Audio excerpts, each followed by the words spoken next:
Bine v-am găsit, bine v-am regăsit, dragilor din Zodia Berbec, oriunde v-ați afla.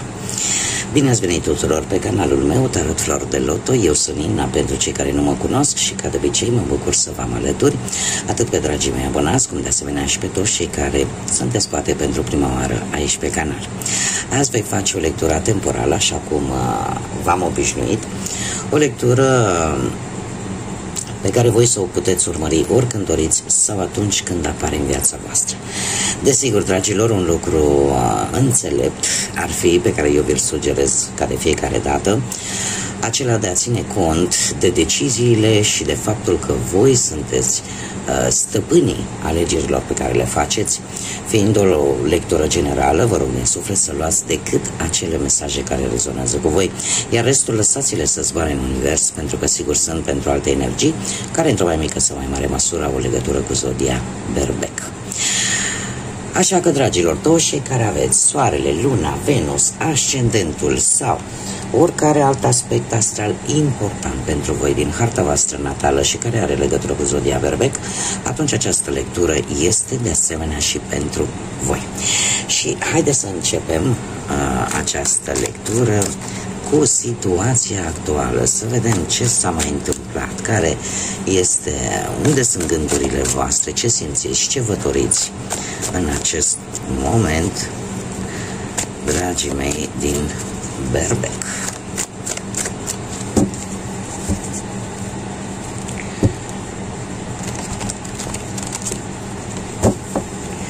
Să vedem.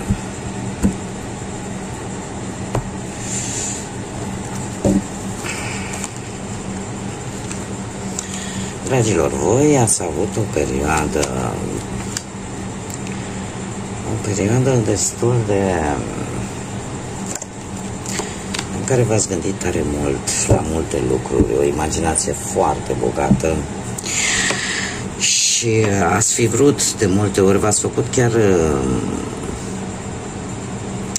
anumite planuri care păreau foarte greu de îndeplinit. Eu aș mai spune, nu știu dacă Zodia Vărsător vă spune ceva, cert este că ați fost destul de rebel, ca să zic așa, destul de îndrăzneți, vis-a-vis poate de un proiect, vis-a-vis poate de un plan. Cert este că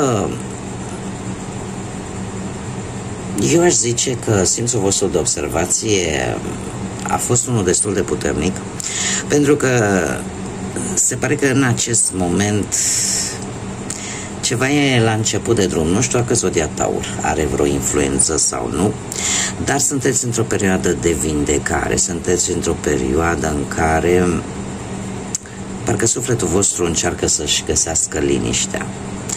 Parcă ceva acolo începe să crească, începe să prindă rădăcini și există un echilibru, mai ales pentru cei care sunteți într-o anumită relație, și există o trecere la o maturitate. La o maturitate ori într-o anumită situație legată poate de orice aspect al vieții, fie el profesional, financiar sau sentimental.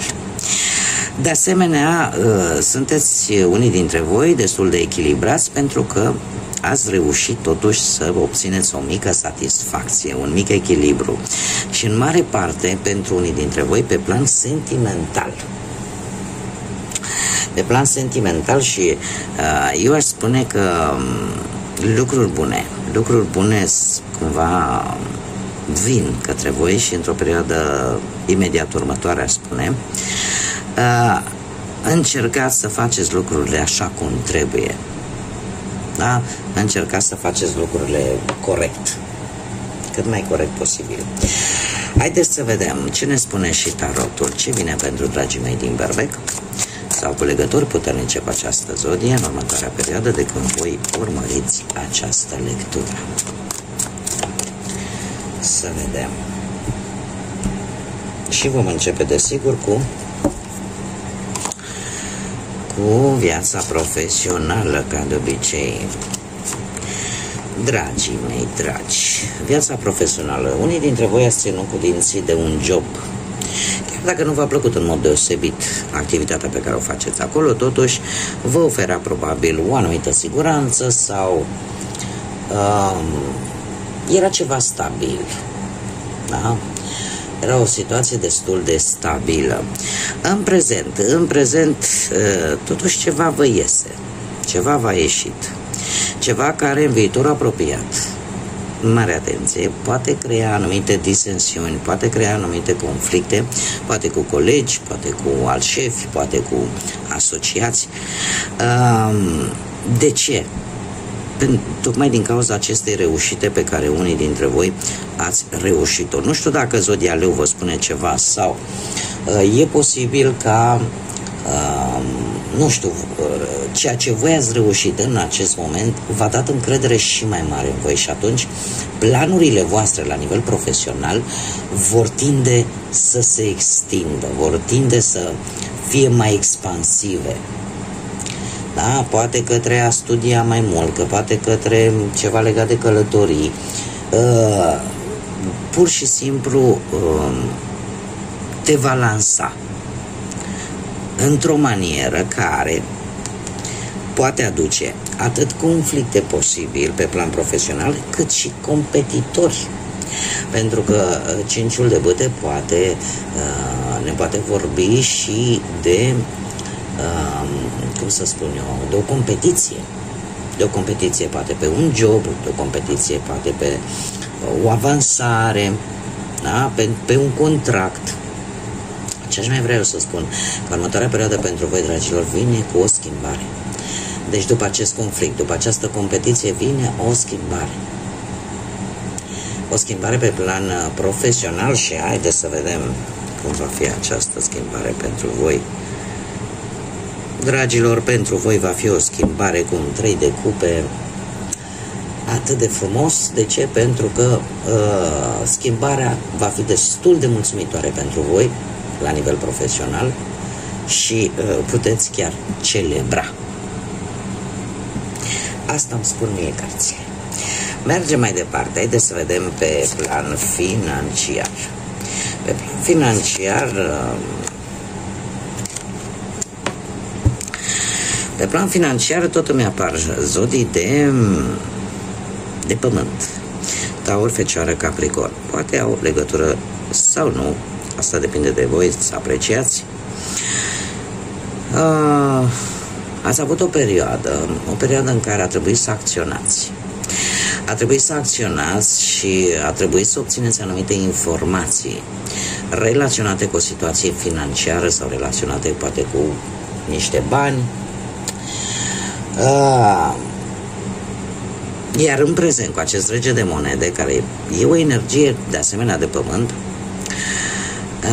ori e cineva, foarte sigur pe el, cineva care te poate ajuta într-o anumită problemă relaționată cu banii.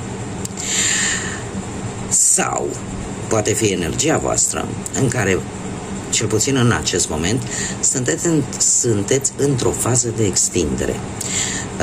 Dar nu într-o fază de extindere bazată pe noroc sau pe karmă, pur și simplu este o fază de extindere după munca pe care voi ați depus-o.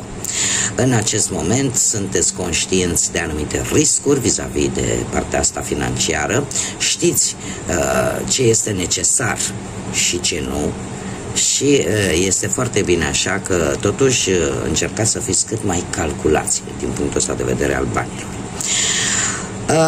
Următoarea perioadă pe plan financiar urmează cu un 4 de spade. Dragilor, un 4 de spade pe partea asta banilor îmi vorbește de un mic blocaj financiar care nu va dura foarte mult și o anumită sumă de bani extra va veni ca o soluție la acest blocaj financiar.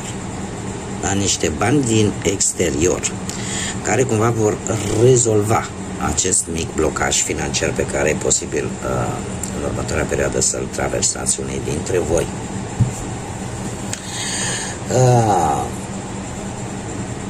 Nu trebuie să vă pierdeți, da? Și în primul rând aveți grijă cu sănătatea, nu vă consumați sănătatea din cauza banilor.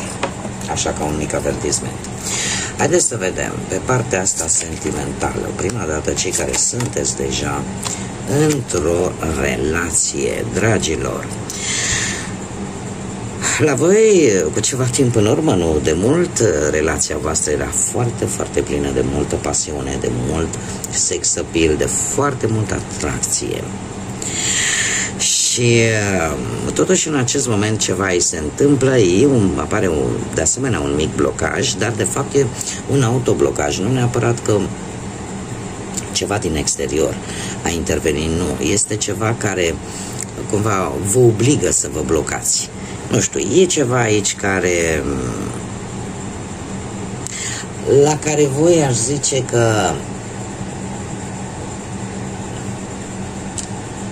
ori voi încercați să faceți prea multe sacrificii, ori perechea voastră. E un pic de ambiguitate în relație. În acest moment e ca și cum ai zice, azi vin, mâine plec, azi vin, mâine plec, azi e bine, nu mai e, iară bine și tot așa. La un moment dat, mare atenție, nu știu dacă sunteți voi, nu știu dacă este perechea voastră, este foarte interesant. Aici cineva nu-și aduce aportul sentimental. Apare ca o relație bazată strict pe intimitate, pe atracție fizică, pe chimie și cam atât. Cărțile nu vorbesc de o atracție bazată și pe sentimente, și pe emoții, și pe ceea ce simțiți unul față de celălalt. De ce spun acest lucru? Pentru că în perioada imediat următoare cineva aici vrea să plece. Cineva aici vrea să lase în urmă ceva din relația asta, dacă nu relația în sine, tocmai pentru că nu a primit ceea ce ar fi așteptat. Că puteți fi voi, că poate să fie perechea voastră, da, pentru că sunt deja două energii. Cert este că cineva se gândește la o decizie. O decizie de a finaliza.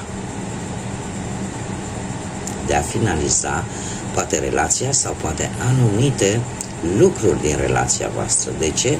Din cauza unei decepții. Decepții că nu a obținut ceea ce își dorea. Decepții că poate vrea să se îndepărteze pentru a nu distruge totul, sau poate pentru a se simți în siguranță, sau poate pentru că a dat prea mult și nu consideră că poate că nu a primit nimic, sau că a primit prea puțin.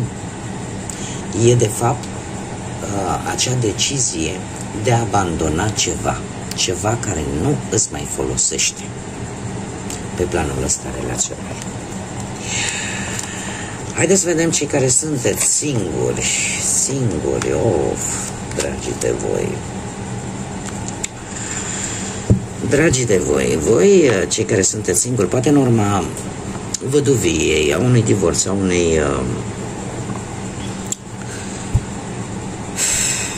a faptului că ați rămas singur, cineva a rupt relația cu voi de ceva vreme, aș putea să spun cu acest 9 de bâte că a fost o perioadă cu ceva timp în urmă în care ați luptat să câștigați inima cuiva. Doar că această luptă pentru voi, cei care se regăsesc, încă o dată mă repet cu această informație, cu acest mesaj, pe voi v-a dus la o transformare. Nu prea a fost încununată această luptă, nu prea a fost luată în considerare și, din păcate, sau din fericire, mare atenție, pentru că avem moartea, nu știu, Zodia Scorpion dacă vă spune ceva, dar moartea atunci când vine, în acest moment, voi treceți printr-o transformare, treceți printr-o fază de schimbare în viața voastră sentimentală, în care trebuie să începeți să pricepeți anumite lucruri importante de care va trebui să țineți cont pe viitor. Moartea atunci când vine, de fapt, nu ne vorbește de o moarte fizică, ne vorbește de a îngropa practic ceea ce nu este bun, ceea ce este nociv pentru voi. Sunt lecțiile pe care trebuie să vi le învățați. Și mai ales pe planul ăsta sentimental, pentru unii dintre voi. E adevărat, urmează o perioadă de cum să spun eu, în care te vei simți pustit, în care te vei simți sărăcit, poate de gândul că, dom'le, eu nu o să mai pot să simt nimic sau nu mai pot să simt aceleași emoții care poate le-ai simțit înainte. Să știți că nu este totul pierdut. Niciodată nu este totul pierdut. Pentru că e posibil ca voi să fi pus ochii pe cineva care să nu vă corespundă. Așa că nu pierdeți timpul. Acest 5 de monede vine cu acest mesaj foarte simplu. Nu pierde timpul cu persoane care nu au niciun interes vis-a-vis de voi. Timpul este prețios. Avem o singură viață, așa cum o mai spun de câte ori am ocazia, în care trebuie să facem câte puțin din toate. Să știm să iubim, să știm să facem și bani, să știm să și trăim, să efectiv trebuie să înglobăm câte un pic în fiecare. Așa că nu pierdeți timpul cu persoane care nu merită, învățați-vă lecția. Permiteți-vă să vă transformați. Permiteți-vă să renunțați la ce este nociv pentru voi. Și în felul ăsta, de fapt, aici vine transformarea. Haideți să vedem ce situație necunoscută vine în următoarea perioadă pentru voi. Dragilor, o situație necunoscută vine prin ghidare și prin inspirație. Avem steaua. În următoarea perioadă pentru voi vă va apărea posibil un semn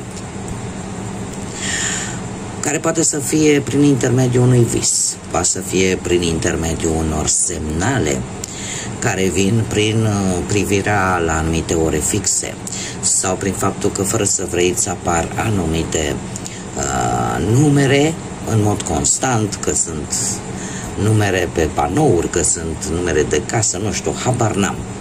Astea sunt semnale pe care Universul, Divinitatea încearcă să vi le dea în așa fel încât să vă ghideze, dar și să vă dea inspirație în anumite momente cheie. Așa că, dragilor, e posibil ca pentru ceva ce pe voi vă preocupă în mod curent și foarte tare, ar fi bine să fiți atenți la semnale. Haideți să vedem și care este sfatul acestui oracol atât de minunat pe care nu l-am mai folosit de ceva vreme. Haideți să facem acum, mie îmi cam pare rău de cărți să le maltratez, nu-mi place să le maltratez. Și voi face așa, voi scoate de aici o carte. Ce ne spune, ce mesaj are pentru voi, dragilor? Dă drumul adicțiilor tale. Indiferent care este adicția ta, că este substanță, că este mâncare, că sunt oameni, că e vorba de sex, că e vorba de a munci prea mult, că e vorba de orice ar putea deveni o adicție, chiar și adicția vis-a-vis de o anumită relație, vis-a-vis de o anumită persoană, de un anumit obicei, orice, încep și ia atitudine, încep și vindecă această adicție și înlocuiește-o cu alternative mult mai sănătoase. Este de fapt un îndemn de a renunța, așa cum bine am văzut și în lectură, de a renunța la anumite lucruri care nu vă mai sunt de folos și care vă fac rău. Și această transformare pe care am văzut-o, de fapt, și la asta se poate referi. La faptul că trebuie să iei atitudine vis-a-vis, poate de o anumită situație, poate vis-a-vis de o anumită persoană, de o anumită relație, indiferent de cu ce vă confruntați voi în acest moment. Ceva trebuie schimbat, undeva trebuie pus stop și luat de la capăt într-un mod mult mai înțelept și mult mai sănătos. Bun, dragii mei, cam atât am avut pentru voi de data aceasta. Mulțumesc tuturor pentru tot sprijinul pe care mi l-a acordat prin intermediul comentariilor, al like-urilor și al distribuirilor și desigur le urez bun venit tuturor celor care sunt proaspeți abonații acestui canal. Invit desigur și pe toată lumea, celor care încă nu au făcut-o să o facă. Este gratuit și până data viitoare, când ne vom reîntâlni la o nouă lectură, numai bine vă doresc, dați dovadă de înțelepciune, să aveți parte de multă lumină atât în suflete și în gânduri și așa să vă lumineze mintea și să vă ghideze către cei mai buni pentru fiecare dintre voi. Până data viitoare, ca de obicei, multă energie pozitivă și să fiți iubiți, dragilor!